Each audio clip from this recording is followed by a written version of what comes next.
everyone ভাৰতৰ ক্ৰীড়া জগতৰ বাবে এটা অতি ভাল খবৰ আহি পৰিছে কাবাডী বিশ্বকাপ 2025 অনুষ্ঠিত হৈ আছিল মাৰ্চৰ 17 পৰা 23 তাৰিখলৈকে কোট অনুষ্ঠিত হৈছিল ইংলেণ্ডত অনুষ্ঠিত হৈছিল এই বছৰৰ বিশ্বকাপ কাবাডী বিশ্বকাপ প্ৰথমবাৰৰ বাবে এছিয়া মহাদেশৰ বাহিৰৰ কোনো স্থানত অনুষ্ঠিত হৈছিল আৰু এইবাৰৰ বিশ্বকাপত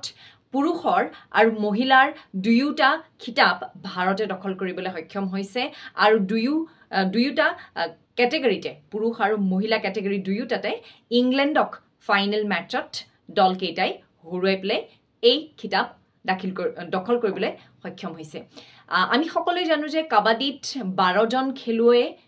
এটা টিমত থাকে আপোনালোকে মোক কমেন্ট সেকশনত জনাবচোন অন ফিল্ড কেইজন খেলুৱৈ এটা টাইমত থাকে at a time on field কেইজন খেলুৱৈ থাকে আৰু লগতে জনাও যে এতিয়া আদা 247 নৰ্থ ইষ্টত চলি আছে ফ্ল্যাশ সেল আমাৰ এপিএসসি আৰু এডিআৰইৰ ব্যাচসমূহৰ ওপৰত আপোনালোকে পাই যাব maximum discount details given here thank you